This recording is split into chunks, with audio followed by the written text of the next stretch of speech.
Boom, ba-doom, ba-doo-dee-dee-boom. Oh, Lulu, little Lulu, with freckles on your skin. Always in and out of trouble, but mostly always in.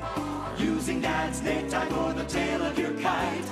Using Mom's lipstick for the letters you write. Little Lulu, there's no one quite as smart. Doesn't matter what you're doing it with your heart.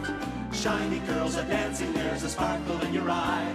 When can we look forward to your next surprise? What a surprise! Oh, the clock says 7:30, it's really after 10. Looks like Lulu's been repairing it again. Though you're wild, you know it's true, Lou. And you're very hard to tame. Little Lulu, we love you, Lou, just the same. Little Lulu, we love you, Lou, just the same.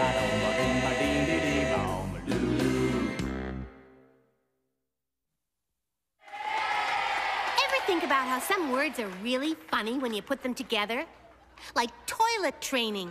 I mean, what would you train a toilet to do? Roll over and fetch? Maybe an attack toilet would keep burglars away. But I think a dog would be better and definitely easier to walk. And then there's fly fishing. Not only would the hooks have to be teensy-weensy, but what would you use for bait? And let's not forget baby powder. Do you just add water and presto, baby? Well, let me tell you, that's not how it works. I know, because I whipped up a batch with water, and you know what I got? I got yelled at for making a mess.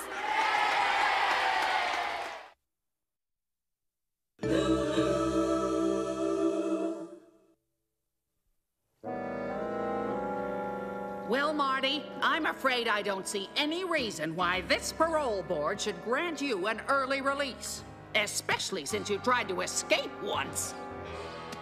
If it hadn't been for this little girl, you'd probably still be out there somewhere.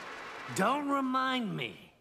You've shown no signs of reform or rehabilitation. Plus, you've got a book overdue from the prison library. I'm sorry, but your request for parole is denied. Who needs parole anyways? They haven't built the prison that can hold Marty the Midget. Well, that was an easy decision. I mean, just look at his picture. This is clearly the face of a social misfit. Okay, Iggy, let's see what you got. Not bad, but watch this.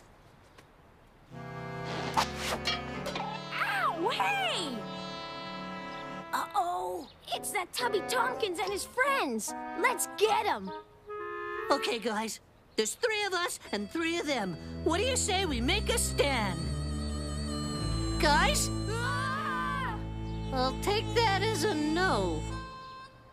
Guys?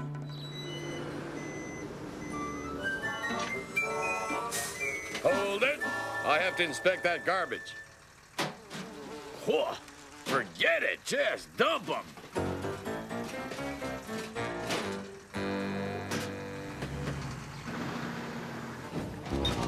What did I tell you, boys? No prison can hold Marty the Midget. Calling Officer McNabb. Come in, please.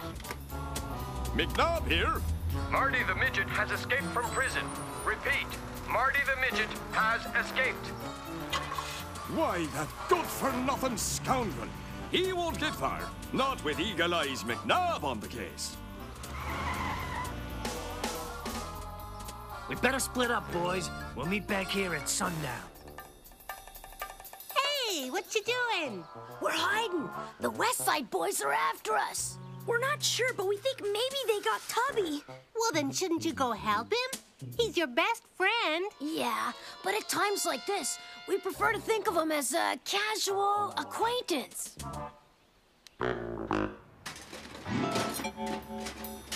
Well, I ruined my outfit, but at least I got away from the West Side boys. Guess again, Tompkins. These kids bothering you, boss? Sorry. Our mistake. Gee, thanks, guys. It ain't safe here, boss. We gotta find a place to hide. I know where we can go. These backyards are the perfect place to hide. I see you're up to your old tricks again, Tubby Tompkins. It's bath time for you, young man.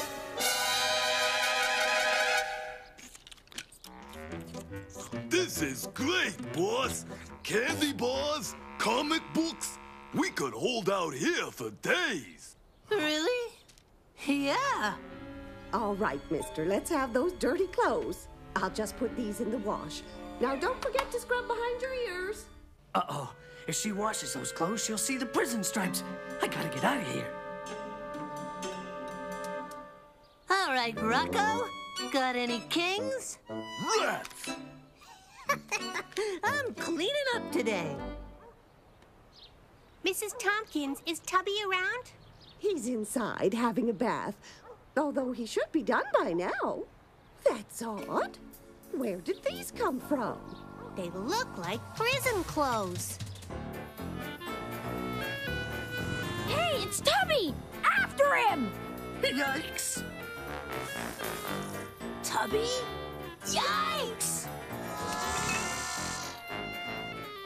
Hello there. Hey, Lulu. Come in and meet my friends. This is Rocco, Clyde, and Jimmy the Weasel. Yeah. Hi. We need to talk. What's the big idea? We're in the middle of a game. Tubby, those men are escaped convicts. What? Gangway! Tubby, is that you? Of course it's me. But if you're out here, then who's in there? His name's Marty the Midget, and we just captured him. Hey, what's going on out there? Hey! We would have made it if it hadn't been for those meddling kids. It was the prison uniform that gave him away. Once I realized where it came from, I called the police. I don't get it. Why didn't Tubby figure out what was going on? Yeah, didn't you at least wonder why those guys kept calling you boss? Well, I don't know. I figured it was 'cause I just naturally command respect. Oh, brother.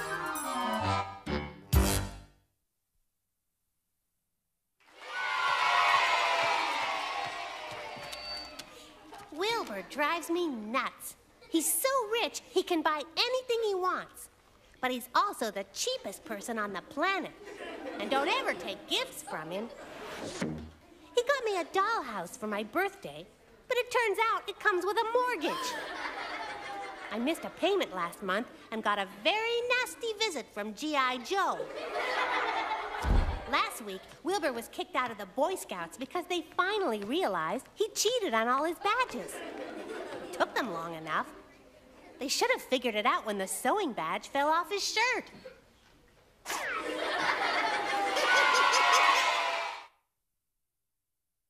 Dooba-dooba-doo. Lulu!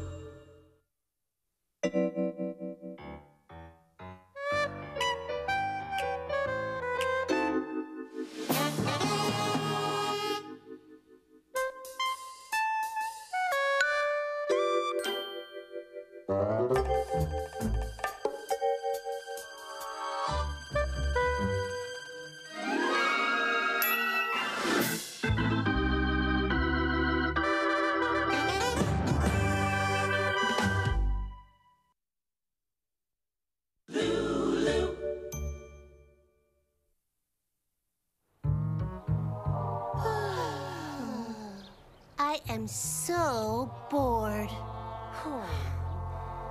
There's absolutely nothing to do in this neighborhood.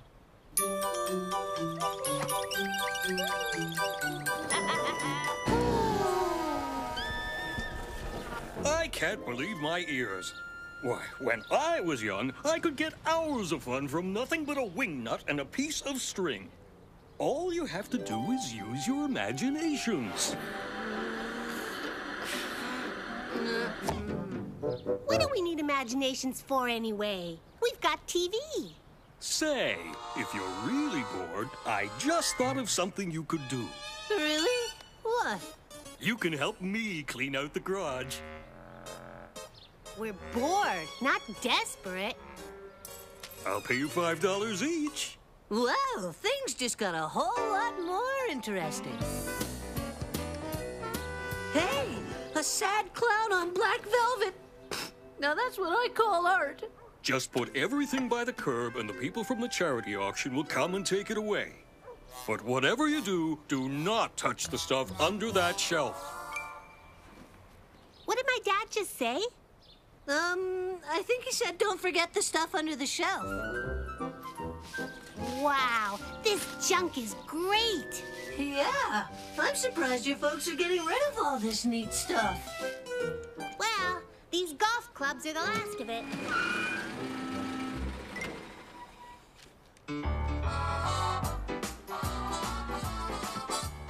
Are you guys from the Happy Helper charity auction?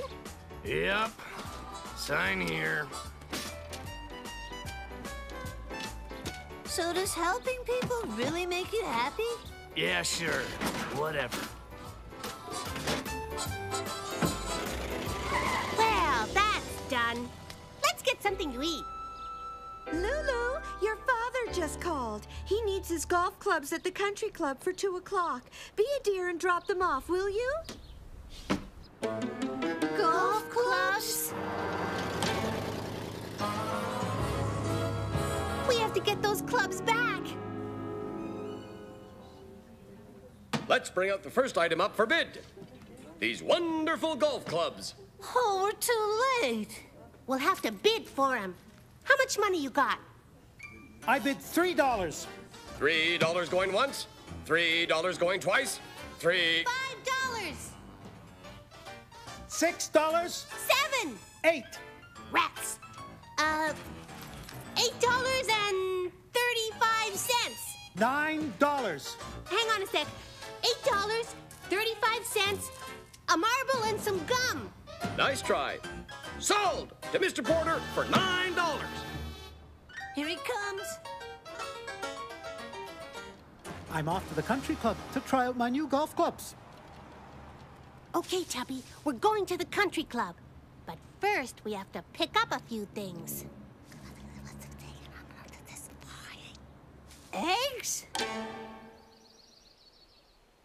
Hola! I am Raul, your complimentary caddy for the day. A free caddy. Ooh, excellent. Now, where were we? Ay, caramba! These are the mystic clubs of doom. They are cursed. Huh? It's true. A long time ago, these very clubs belonged to the famous conquistador Hernan Cortez. Then one day, an Aztec princess cast a terrible spell. For the rest of his life, Cortez was never again able to make par.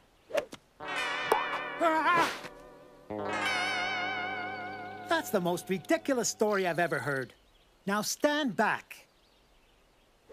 You see? See what? But how? Like I told you, cursed. I'm telling you, there's no such thing as cursed golf clubs.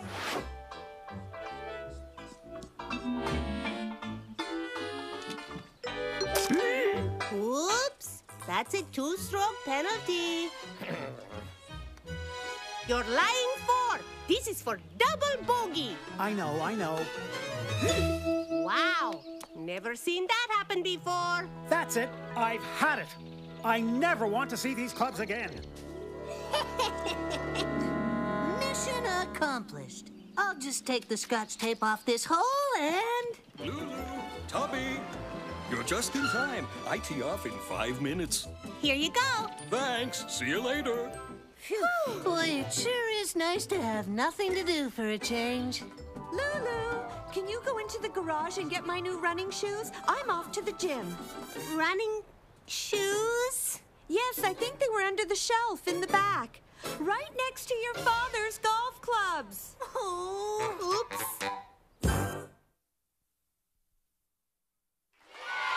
Alvin always takes things literally. Way too literally.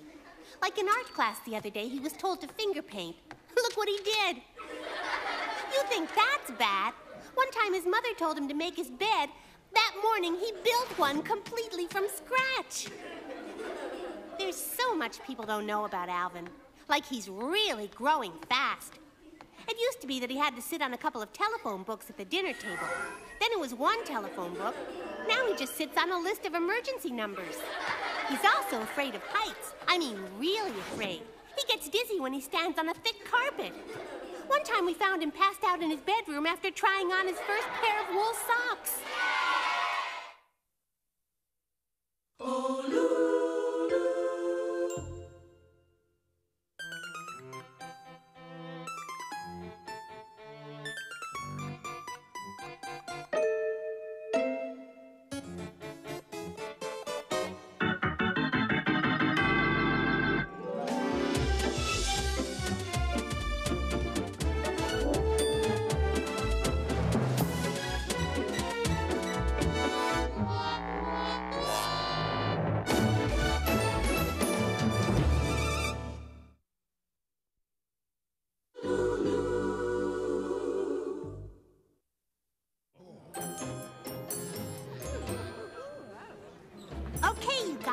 We have to find a birthday present for Miss Feeney.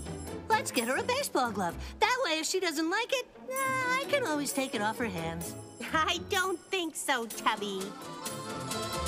Aw, man. Serves you right. You're not supposed to be eating in here anyways. Aw, come on. A little ice cream never hurt anybody. Hey, look at that. It's a contest. Guess the number of jelly beans in the jar and win a secret prize. Wow, a secret prize. I wonder what it could be.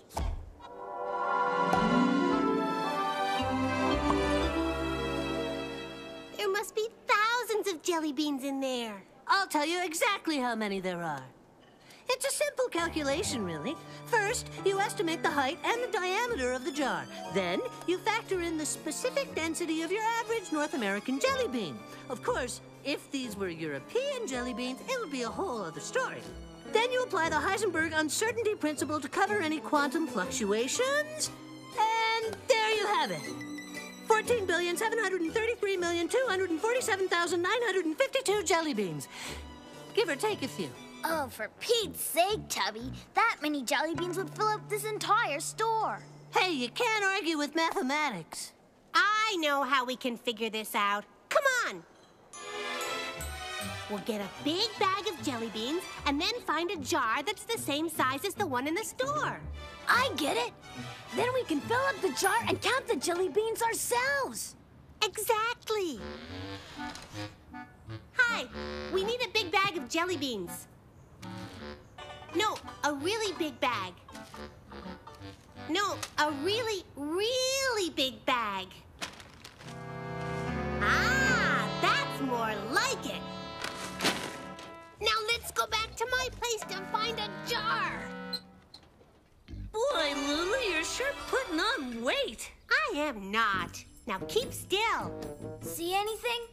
Nah, all these jars are too small. A bee! A bee! Whoa! Tubby! Cut it out! Get it away! Get it away! Ah! Sorry about that, Lulu. Never mind. Just get me out of here. All right, but first you have to promise not to hold this against me. Tubby, if you don't get me out of here this instant, I promise I will never buy you another ice cream cone. Close enough. This is hopeless. We'll never find a big enough container. Wait a minute. This aquarium is perfect. We just have to drain the water. What about the fish? There. That's the last of them. Wait, where's the big yellow one? I couldn't find a big enough jar, so I gave him to Tubby. Tubby, you didn't. Relax. He's swimming around in the sink. Now let's get this show on the road. That's enough. Now all we gotta do is count them. All right then. 1, 2, 3, 4.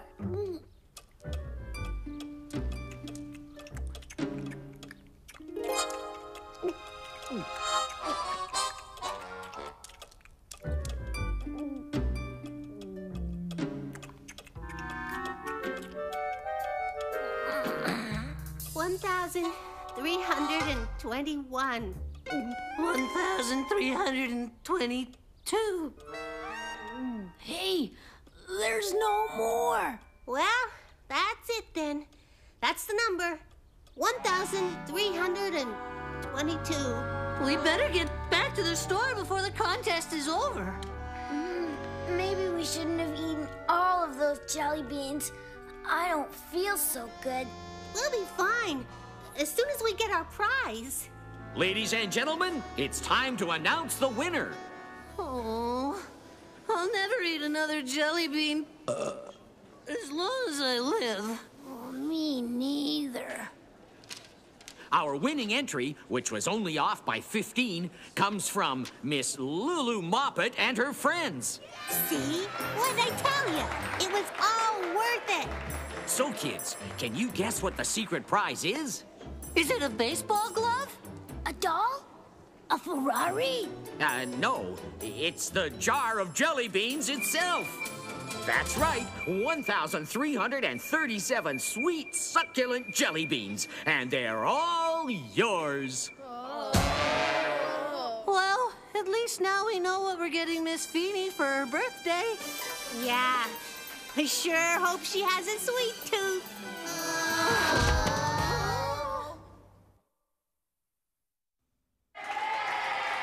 Scientists say that in outer space there are places called black holes. That's where stuff gets pulled in and never leaves. Kind of like Tubby going into a candy store. Well, someone should tell these scientists not to look so far from home. We've got black holes right here on Earth, like in our dryer. 2 socks go in, 1 comes out. So now I've got tons of socks, but no pairs. Now that I think about it, having your own black hole would be great. I'd put my broccoli in there, and my homework, and, hey, maybe even Gloria.